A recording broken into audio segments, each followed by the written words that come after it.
Hi everyone, this is Ted Butler speaking to you live from the Metals Investor Forum in Toronto. I'm here on behalf of Jeff Clark's Paid Up Prospector, and I have with me today Brian Miller, CEO and Director of Astra Exploration. Brian, how are you? Very well. Thanks for having me, Ted. Awesome, great to be here. So you've been busy advancing your 3 projects in Argentina and Chile, and I want to pick your brains on that. But first, let's start with a bit of background in terms of your team's background, the track record of Diego as well, the great exploration guy. And let's just understand the forces driving Astra. Okay. Yeah, it's background. It's all about the people. I'm glad you make that as your first point because that's the most important part of this. My background, I had a little bit, I did some work at a previous exploration company for a number of years. I've been involved in exploration since about 2005. We started Astra in 2020. It was put together a team that specializes in these types of deposits, epithermal systems in South America, Chile and Argentina. Right. Several people on the board responsible for a number of discoveries, including world-class deposits. Diego Guido, as you mentioned, our head of exploration based in Buenos Aires, discovered the Pungueno deposit in Santa Cruz. Right. He's a globally recognized epithermal expert, local in Buenos Aires, and particularly sought out for his expertise in the Deseado Massif. Right, yeah.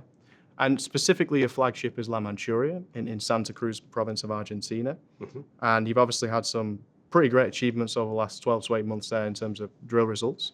And you've also had a financing. Perhaps you can expand on those those achievements that you've had. Yeah, we acquired or optioned for acquisition La Manchuria in 2024. We did our first program last year in April, May, as you mentioned. We had some very good results. We did a subsequent financing in October. We raised a little over $6 million in a bought deal, straight share, no warrant. That funded this next round of drilling that we're currently embarked on right now. We've completed 5,000 meters. We are getting assay results for those now. We've released 6 holes already. We'll have 19 more coming. And then we're funded for another 5,000 meters of drilling that we're going to begin here in March, April. Okay, so plenty of catalysts coming up as well. Lots of catalysts coming up. And give us a taste, indulge us with some drill results you've had so far. What are the highlights you've had? Highlights or high grades? Oh, yeah. No, some of the highlights. The grade is fantastic. This is a low sulfidation epithermal system. It's only been shallowly drilled. We've got spectacular grades that start right near surface and literally talking about ounces of gold and kilograms of silver in multiple drill intercepts that are open in all directions. This was previously drilled out as a bulk tonnage resource near surface, a disseminated bulk tonnage deposit. Right.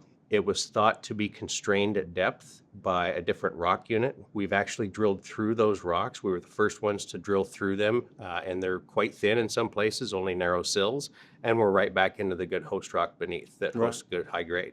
So we've got this system that's wide open at shallow depths. We're talking 150, 180 meters, never been drilled beneath there. It's opening up along strike. It's opening up laterally. We're having some fantastic results. We're really excited about the next several months. Absolutely. And so you're going to have drill results. There's a lot of lower hanging fruit in the sense that it's all near surface or most of it. What's the kind of depth that we're talking here in terms of, is it 150 meters roughly in that region? Yeah, the average depth is between 100 and 150 meters, so very shallow. The deepest hole that's on this project we just put in, it was about 250 meters depth. We mentioned here in one of the latest news releases.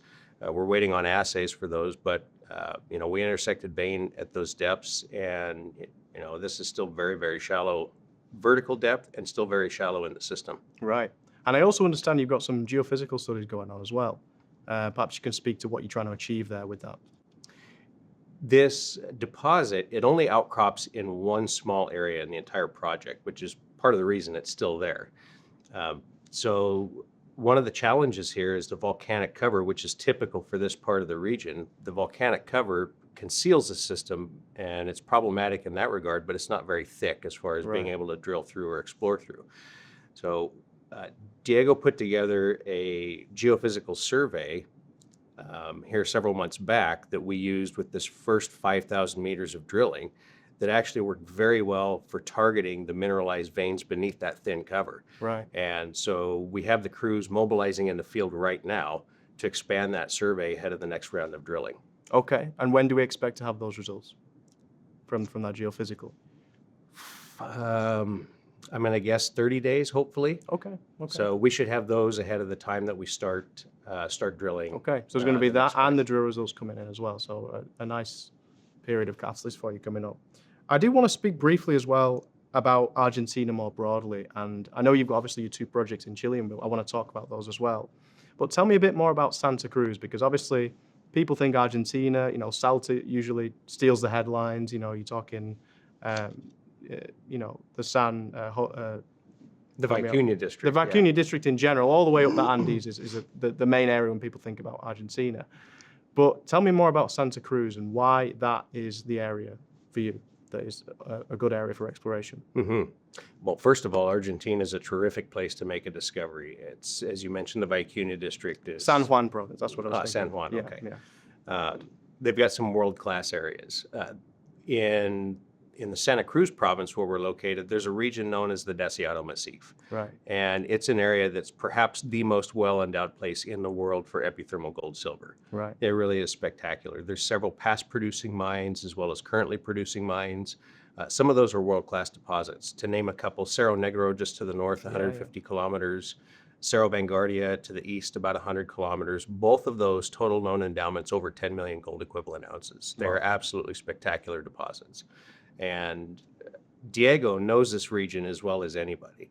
And he was actually at Cerro Negro doing some work when they made the first major discovery there. He knows the deposit very well. Okay. And he sees similarities at La Manchuria in his mind that give us that kind of discovery potential. Yeah. So that's part of what makes this really exciting. Okay, interesting. So let's come back to Argentina in a minute, but there are two other Chilean projects that you're advancing at the same time.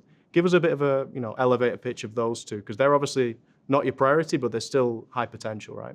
Yeah, they are taking a bit of a back burner seat to La Manchuria right now, but we still like those projects a lot. Yeah, There's a lot of value potential. Pampa Paciencia is in northern Chile. It's located right next to Spence and Sierra Gorda copper mines. We did some work back there in 2022 and 23, some drilling. It's a large, low sulfidation epithermal system under thin cover. Big, thick veins, never been explored. For the epithermal potential, everybody looks for copper in that area. Right. There is a nice copper target on the northeast portion of that property, which is literally 15 kilometers from Spence and Sierra Gorda. Wow. So that's a property that will certainly have its day. The other one is in Maricunga, which is high elevation. It's much more expensive exploration. And this is a high sulfidation epithermal target with similarities to Solaris Norte, which is further north in the belt. That's actually our favorite technical target in Chile. We will be doing a little bit of work there to work that up to a drill-ready stage, so some geophysics, some mapping and sampling. But both of those are highly prospective. I think are going to add a deep value going forward in this market. Right, and of course, Chile politically as well has become a lot more amenable to mining in the sense they've just elected a right-wing president. Speaking of presidents, Javier Milei has been instrumental in changing the fortunes of Argentina and making it a jurisdiction that people now want to invest in, especially with things like the RIGI Act, tax breaks on $200 million investments. What do you think that can bring to you guys in terms of foreign investments? Are you noticing a difference and a change in perception towards Argentina from maybe a few years ago? 100%. Yeah. And I'm a person, I believe actions speak louder than words. We knew that Milei's election was going to be favorable. It was a question of how favorable that was going to be and, how did that manifest? And what we've seen starting about 2 years ago, in fact, I remember kind of for me, the moment was at Beaver Creek in 2024. Everybody that we talked to, with the exception of one group, said, yep, we are investing in Argentina. And that was anything from private investors to funds to major producers. Right. And so you are seeing a ton of capital flow into Argentina right now, the likes of which we probably haven't seen in a generation. So it's quite exciting. Yeah, it's a great emerging jurisdiction to be in, especially at $90 silver and $5,000 gold. Brian, I think we'll leave it there for today. I'm looking at the time, we've probably run out of time, but amazing to speak to you and good luck with the catalyst that you've got planned for 2026. All right. Thank you, Ted.